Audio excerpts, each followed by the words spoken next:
So here we are then, the grid is lined up for round 2 of the Manufacturer Series for the 2021 FIA Certified Gran Turismo Championships.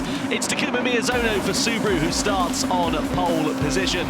Alongside him on the front row is the Brazilian Adriano Corazza for Toyota. Row 2 of the grid is headed by the Italian Valerio Gallo for Honda. And alongside him he has got Ryota Kokubun for Mazda for company. Row number 3 is the Mercedes of Lucas Pinelli, the Brazilian driver in the AMG GT3. Has got Toshihiro Kato in the Ford GT alongside him. Next row of the grid is Donovan Parker, the American driver in the Volkswagen Beetle. And P8 on the grid is Manuel Troncoso in the Lamborghini Huracan. Next up on the grid is Nicolas Rubelar, difficult qualifying for the Chilean driver down in P9 for BMW, with Angel Inestrosa, the round 1 winner, starting in 10th position for Porsche. 11th on the grid is Alex Lee, the Frenchman in the Citroën. And then next up is Vinicius Nato in the Audi R8. That's the grid lined up then. 15 laps for our drivers here, Jimmy. Soft and medium tyres available, top 3 starting on softs. Yeah, we tend to see this, don't we? The lads at the top of the field will go on that soft compound tyre, try and get away quickly, and while the people in the mediums would opposite thing, save the soft tyre for the end when they've got a little bit of space, and then they can really use that speed on that soft compound. Interestingly, only the top 3. I would have thought we'd see more than that. There are our tyre strategies, as we see. Basically, you split it down the middle, which is nice and easy for us, because that way we get to remember it easier. And of course, only having 2 compounds of tyre available for these drivers is a little bit different to what we've had where we have the 3 compounds. We should see them using these tyres for longer stints. Yeah, definitely. As you say, 7 and 8 laps, you reckon we'll see it. If you can make that soft last 8 laps, you're going to have an overall quicker race time. So I think that would be the goal for our drivers. So here then is Takuma Miyazono leading the field around the final corner here at the Nürburgring GP circuit. Interestingly, we haven't raced here since 2019, so great to see the circuit making a return in the FIA Certified Gran Turismo Championships. It'll be Miyazono then who leads the field over the line as we get ready to start round 2 of the Manufacturer Series for the FIA Certified Gran Turismo Championships. Corazza and Gallo also on the soft component of tyre as we get 15 laps of racing underway here then in Germany. So Miyazono leads the field on the run down towards that first corner. Gallo there in the slipstream, drivers weaving, trying to get heated to their tyres as they come down into the braking zone. Very late on the brakes there for Adriano Corazza, and I think there was contact with Miyazono there. Runs him out a bit wide. Also Kokubun going wide at the first turn there as well. But fortunately, despite that contact, as you can see a penalty being picked up there for Corazza, Miyazono still manages to retain the lead. Yeah, just completely blew the braking zone there, and as to make matters worse, Valerio Gallo is going to make his way through in the NSX around the outside. Now Corazza's got the inside line though, but that'll turn into the outside for the next corner. A bit of a disastrous start there for the Brazilian, pretty hot off the grid, and then straight into the back of Takuma Miyazono. He'll serve that 1-second penalty now, and that'll put him right to the back of the field in that soft tyre. Lucas Pinelli's right on his rear bumper here. He's about to serve that penalty, as you said, Jimmy. Coming into that penalty zone, you can see that with the yellow markers either side of the circuit, sensibly pulls off at the racing line to allow the retaining field through, but that's a disaster of a start for the Brazilian driver. Kokubun, Kato going through, as well as Parker by the looks of things. On the inside there is Corazza versus Parker into the hairpin, just about manages to keep himself ahead and into 6th position, but from challenging for the race lead, bearing in mind of course he's on the quicker compound of tyre now, that's not good at all.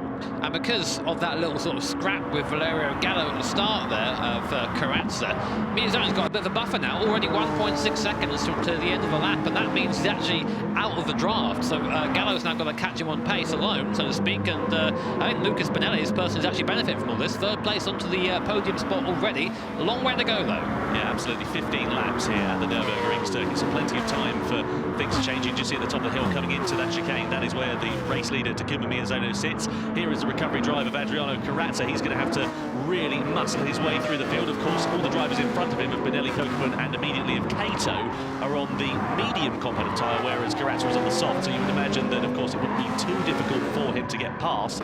However, these drivers don't like making things easy, so over the line we go to start the 2nd lap of racing here then. Of course, the drivers in front all have the advantage of the slipstream, so in a straight line he's not going to be that much quicker than anybody else at the moment. And Corazza made damn sure there to brake in the right spot, I think. Get the car into the corner, not run into the person in the car in front. That can happen sometimes. It can really knock your confidence, and well, that's not happening right now. Corazza sends up the inside of Kato there, as you can. Of course, in that soft compound tyre, has got that bit of that tyre advantage there. Oh, looking again now on Kokubun in the Mazda. Aggressive driving so far from the Brazilian. You would have thought he might have calmed down a little bit after that punt at the start, but no, I think he knows he has to get back by Kokibun and by Benelli to really use most of his soft compound. But every time you go offline, every time you force the car into a move, you're burning that tyre. Yeah, and don't forget, of course, he and Kokibun have a bit of history. If we hop back to the World Tour in Japan in 2019, they were going hammer and tong for the victory. Here you can see them going hammer and tong again as Karatsa sends it down the inside. Later on the brakes, the soft compound of tyre giving him more grip and inherently giving him 4th position as well. There you go, nice. It's all just making its way back up the field now, but damage is done at this point. He's already about a second or 2 seconds or so off the other soft runners, so it doesn't sound like much, but it all matters in these races. I mean, you bear in mind these guys are some of the, well, they are the best Gran Turismo drivers in the world.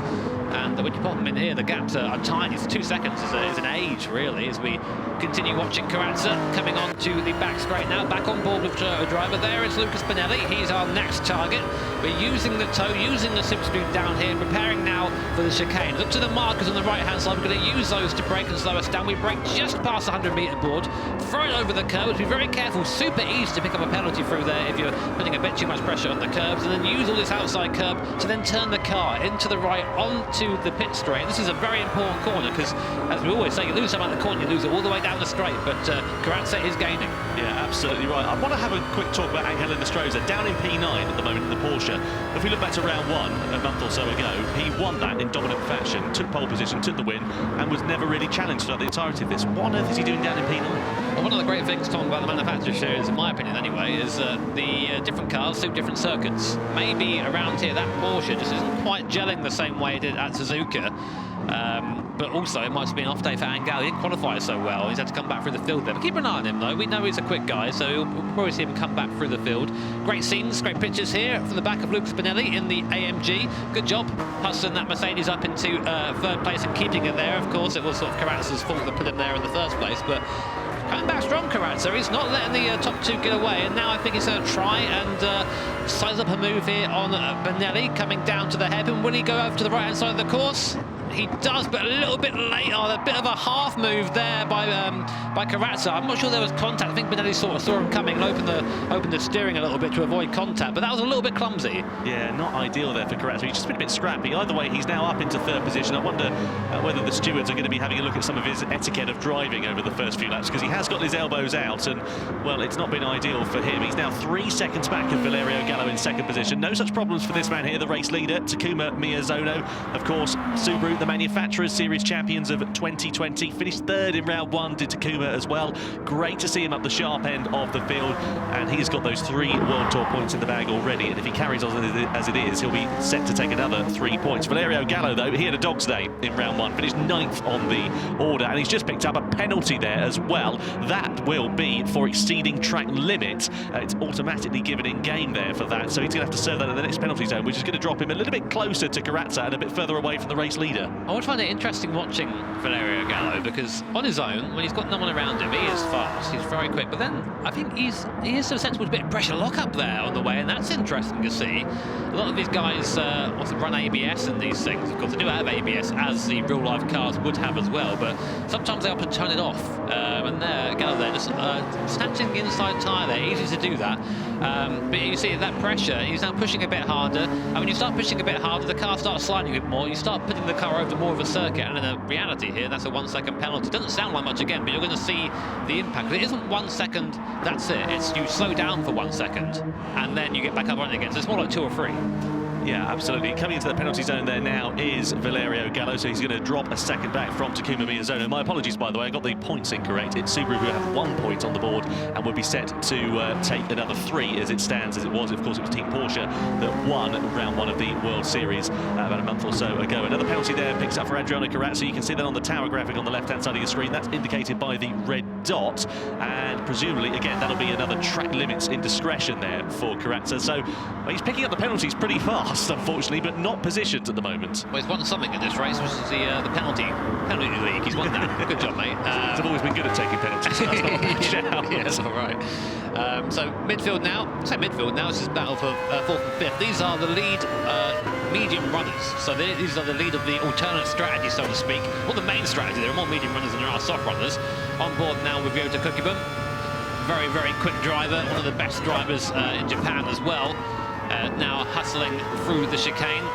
trying to catch up with Lucas Benelli, the Brazilian, in the German car. So very diverse in terms of nationalities here and what's being represented. One of the great things about the GT Sport series, in my opinion, as we now come down the main straight again. Lap 5, we have our first pit stop. Angelina Strozal can come in quite early there, trying to make those soft last for 10 laps. That's going to be difficult. Well, he's been in no man's land all weekend, hasn't he, really? So he's got to try something different just to get himself a bit further up the order, and maybe it'll be a strategy that pays off. We'll see as the rest of the field comes on through and their strategies work out. I was actually having a look at some stats coming into this race. The driver with the most wins here, Manuel Troncoso for Lamborghini, down in 8th place. The most practiced driver, obviously, Manuel Troncoso, as a result of that there as well. He's also had the most top 5 finishes, he's led the most laps here, but the highest win percentage actually goes to Alex Lee down there in P10. He's won 86.7% of the races he's competed in here at the Nürburgring. This, of course, accounts for the online series with the FIA Certified Gran Turismo Championships as well.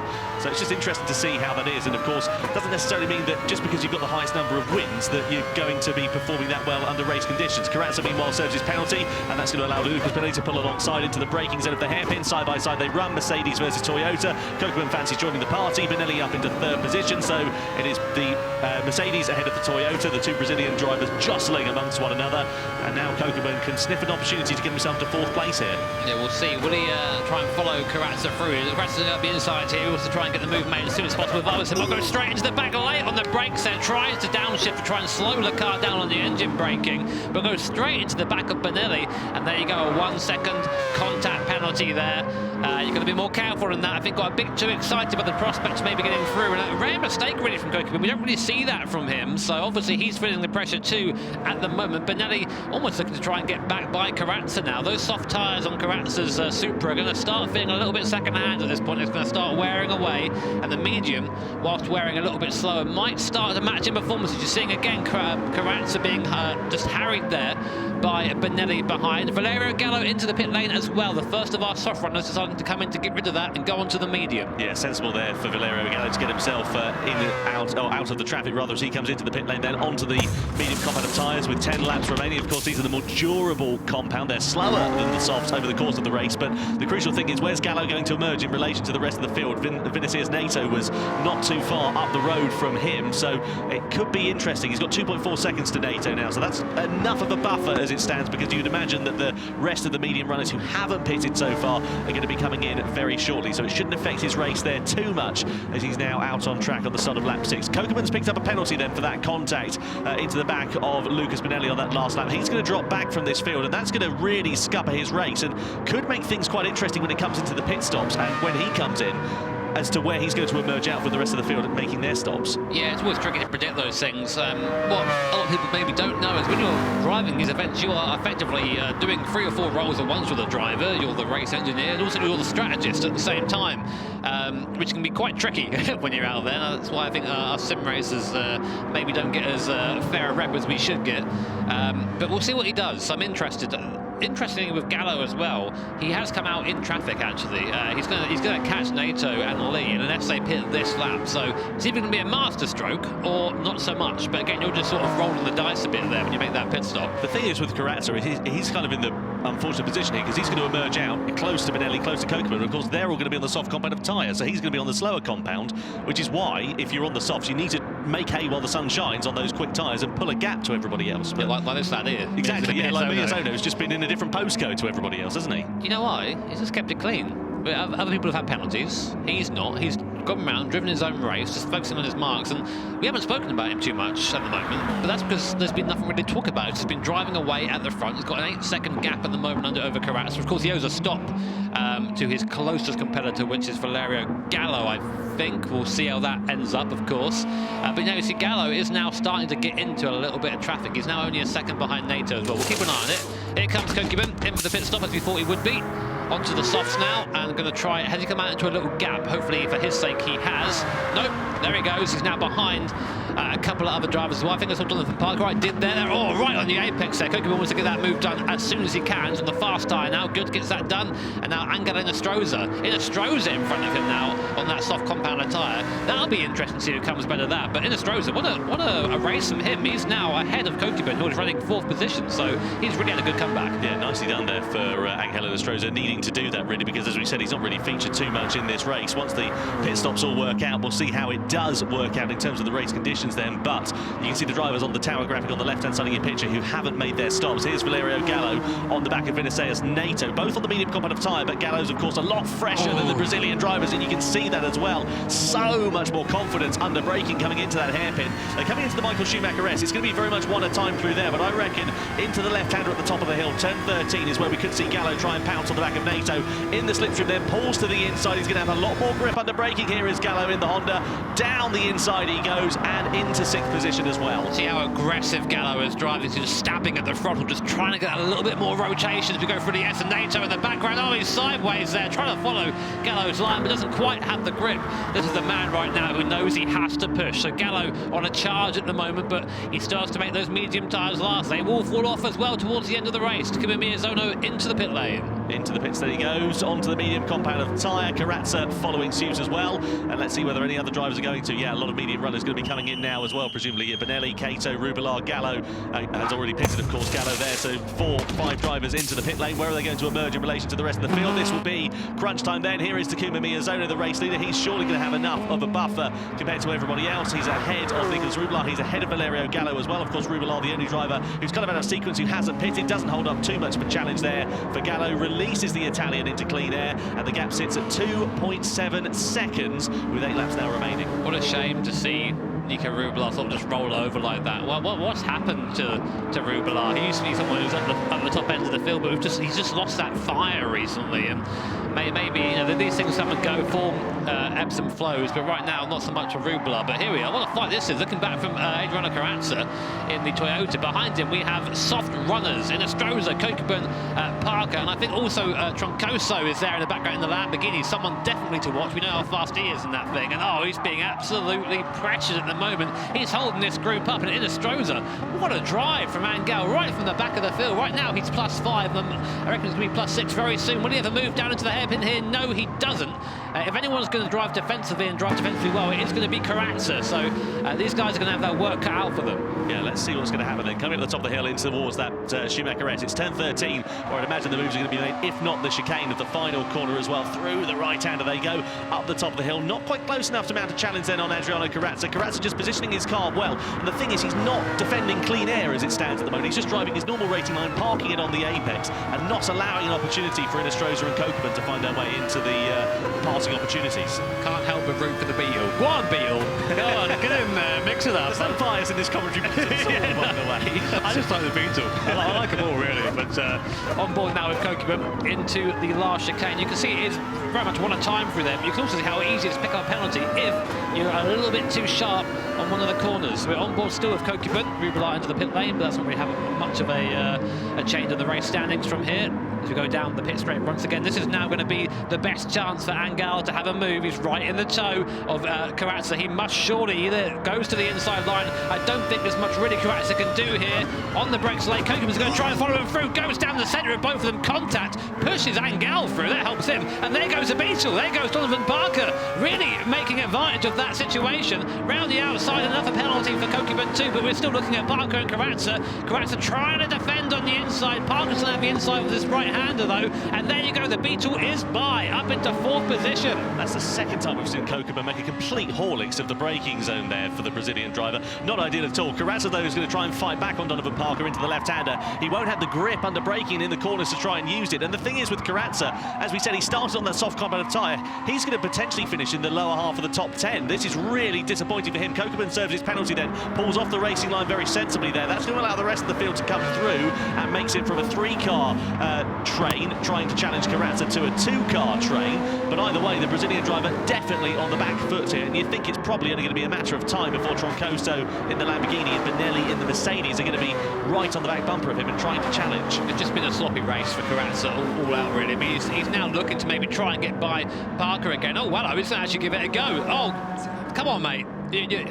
He's putting his car in places where he really shouldn't be right now. Now he's suffering for it. Here comes Troncoso on the inside and Benelli. So Carrazza, mate, that's what you get if you're being that aggressive. You're going to get steam trained, and he has been now down to 7th place. It's the same for Kokeman too. All this mess, all these penalties, it adds up, and now he's back in a fight that he does not want to be in. He's still having a go at his countryman, Lucas Benelli there, pushing him off the course. I don't know, this is not the Carrazza that I'm used to seeing. Here's Kokeman on the inside there of Carrazza as well into the final corner. Mazda versus Toyota, 2 Japanese marks going door handle to door handle. Kokeman getting himself ahead of Carrazza then, but yeah, Carrazza, he's just been all out of sorts ever since it all went wrong for him in the first lap of the race. He's just been off form, really. Here's Troncoso onto the back of Donovan Parker. This is the battle for 4th position, and again, 2 drivers who've had quiet races, but it's coming to them now in the latter stages. Yeah, definitely. I mean, at the moment, Troncoso's up 3 places on his starting position, so really making good progress. And you're probably wondering why all these soft runners are moving forward. Bear in mind, if you're maybe new to watching this soft tyre, a lot quicker than the medium tyre in these early stages. It will start to fall off as we get to the end of the race, or near the end of the race. But right now, these are the guys to watch out for. And you're seeing the difference between if you have a fast first stint with Miyazono and Gallo, 6 seconds up the road, or you have a messy first stint like Carrazza did. Now he's just a sitting duck for all these guys on the soft tyre. This is going to be very interesting now. 5 laps, less than 5 laps, 4.5 laps remain of round 2 of the World Series. Of course, points to be on offer for the top 3 finishers in this race. Coming into it, it was Porsche that led the way, and Angel Estrada doing a good job of trying to keep Porsche's tally going very strongly indeed, sitting there in 3rd position just up the road as they go through that Schumacher S then. So Donovan Parker in 4th and Manuel Troncoso in 5th will be trying to do everything they can. I think the interesting question is, will Enestrosa have enough pace underneath him to try and close that gap down to Valerio Gallo? 6.3 seconds it sits at the moment, 4.5 laps now remaining. He's going to need to be pretty lively to catch up to the back of the Italian. Just having a look at the last lap times at the moment, not enough. Only a couple of attempts a lap faster is Enestrosa at this point. Oh, of course, bear in mind, Enestrosa went up to the soft early, so he's probably going to be suffering at the moment, trying to make that gap as best he can. Donovan Parker now is heading the train in the mighty Beetle, with Troncoso behind, and now here comes Benelli up the inside at the moment. He's going to make the move. He does. Benelli then up the inside of Troncoso. Nice move there. I think he just caught Troncoso off guard, made the move, and now he goes in pursuit of Donovan Parker. Again, Benelli's good job here. I think he was 8th after the pit stop, and he's really starting to make his way back up the field. Yeah, good to see there for Lucas Benelli. Troncoso, that all starting as he came wide out of that final chicane, just dips a wheel onto the grass on the outside, stops his traction for a brief moment. That allowed Benelli to have an opportunity to send it up the inside into that final corner. And now the crucial question is Troncoso going to be coming under pressure here from Ryota Kokeman? Again, another driver who's had a scrappy race, not in comparison to Adriano Carrazza, but either way, not the form we're used to seeing from the Japanese driver, but definitely the form we're used to seeing from this man, Takuma Miyazono. 2.9 seconds, the gap now sits to Valerio Gallo.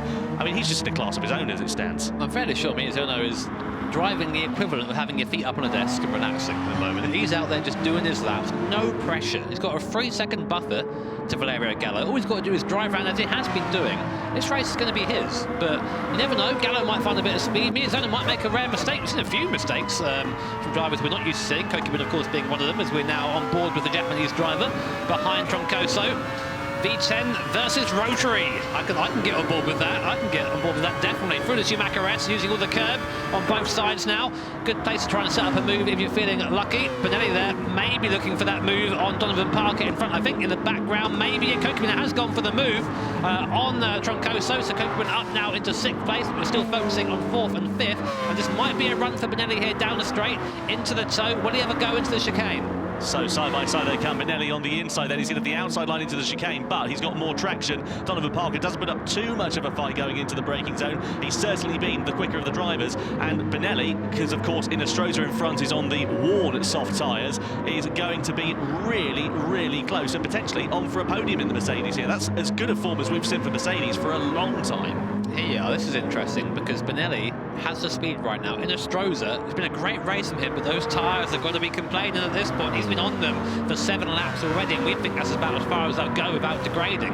He's got another 3.5 laps to do at this point, another 4 laps to do. So we'll see what Benelli can do in that AMG Mercedes.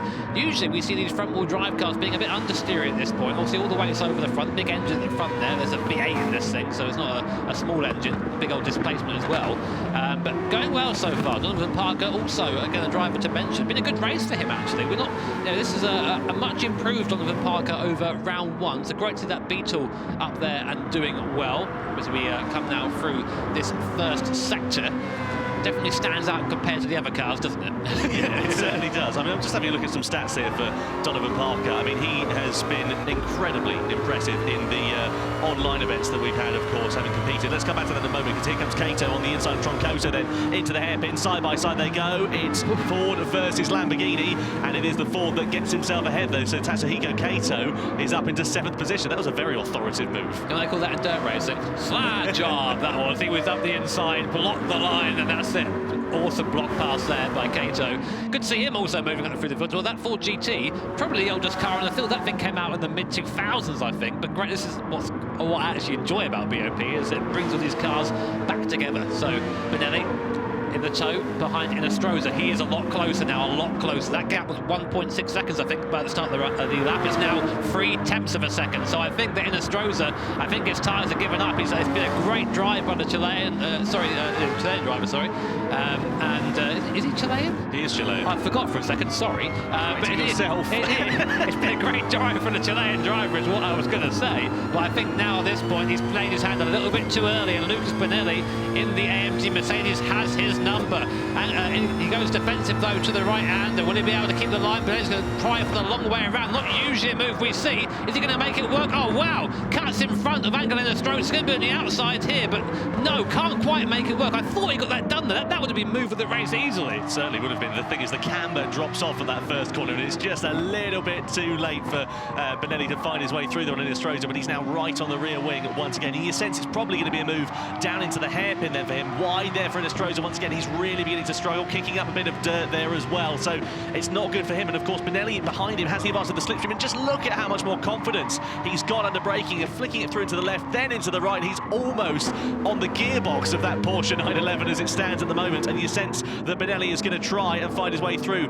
Inestrosa knows that, goes defensive, side by side they run down the hill into the hairpin. Does Benelli have more grip under braking? He certainly does, but he doesn't have the track position to try and use it and make that move stick. As such, Inestrosa keeps his move ahead, but look at this, coming up the top of the hill, Inestrosa parking that car in the middle of the road, through the left, through the right, and Benelli just trying every which way he can. He's got great drive up the top of the hill then, and all the while they've been squabbling, look who's come to join the party. Ryota Kokeman in the background there. He's in 5th place and is looking to try and get himself onto the podium too. Yeah, great defensive driving then from Angel Inestrosa, just putting the car in all the right places, but you can't really defend in a straight line, not really. Will Angel go to the inside of the defend? He does. This is going to put him on a bit of a tricky braking zone in here. Comes across to take his line because there was no move made by Benelli. That is fine, you can make that move. And now coming on to the last corner of the circuit, and this is absolutely amazing driving. Angel, of course, out there on tyres that are very worn. Benelli out there on tyres that are a lot fresher, able to make those moves, but not quite able to make them stick. Again, looking back now from the Porsche,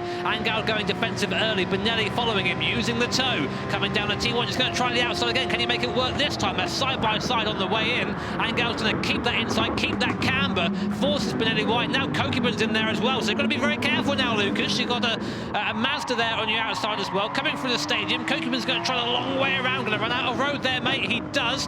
Benelli keeps it. He's still trying around the outside, Kokeman. You've got to give him a mark for effort there, definitely. And a little bit sideways from Benelli, getting a little bit too enthusiastic on the throttle. This is a great fight. This is fantastic. Donovan Parker's ready to come and get involved in this, so it goes from a 3-way to potentially a 4-way scrap, and we've only got 1.5 laps now remaining through the left-hander. This is the battle for 3rd place, and let's not forget the final point in this race as well. Points awarded 3rd, 2nd and 1st in this race, in reverse order to that in terms of how many they will score. Inestrosa currently doing his best in that Porsche 911 to hold on to it, but Benelli's trying to challenge it up the inside. That's a late move there. It was a half-hearted one there as well, because Inestrosa had kind of closed the door. That allows Kokeman to pull alongside on corner exit. Side by side, the Porsche versus the Mazda up the hill into the Schumacher S. Are they going to go 2 by 2 into there? They certainly are. Kokeman's got more grip on the fresher soft tyres, and now Inestrosa's going right down the order, because here comes Donovan Parker. They're running side by side into the left-hander, so Benelli up into 3rd place. Parker's on the outside there in the Volkswagen Beetle. They're going through the right-hander. Parker on the inside. Inestrosa's wide. He's on the gravel. That's going to allow Parker to come through and and into 5th place, surely,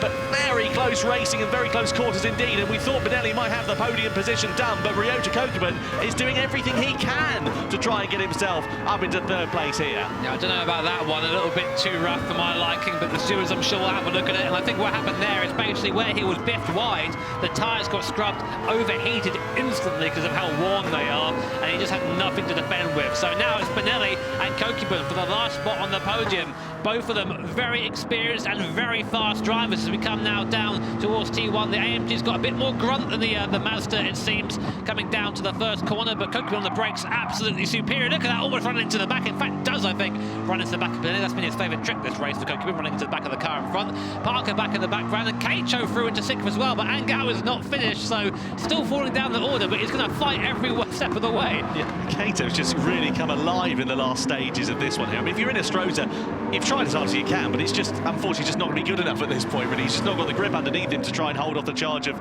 everybody else. No, unfortunately not, but again, a great effort by Angao Stroza. He came from the back of the grid, and he's still +4 on where he started. Just went a little bit too early, I think, on that soft compounder tyre. Meanwhile, the fight for 3rd rages on, looking back over the rear spoiler of Lucas Benelli. There's Ryota Kokuben behind, of course. 2019 Tokyo World Tour Series champion there. Very, very fast driver, and of course, Benelli will know that looking at his mirror. His Angao Stroza just floundering around out of the Porsche. How he's keeping that on the tarmac, I will not know. It's a testament to the skill of Angao, but unfortunately, I think it's going to be a bit of a futile fight with Keito. Yeah, certainly so. Up the top of the hill they go, in towards the left hand. You can see Benelli doing everything he can. He's going to be watching his mirrors because he's got Kokuben really close behind, flicking the brakes as they go through into the right hand. And this is the final sector of the final lap, and up the road and already coming into that final chicane and ready for the final corner is the race leader of Takuma Miyazono. But Benelli going defensive then, and Kokuben's going to go for the outside line. He's going to try a last stand there move into there, but it's not going to be quite enough as Takuma Miyazono comes across the line to win World Series 2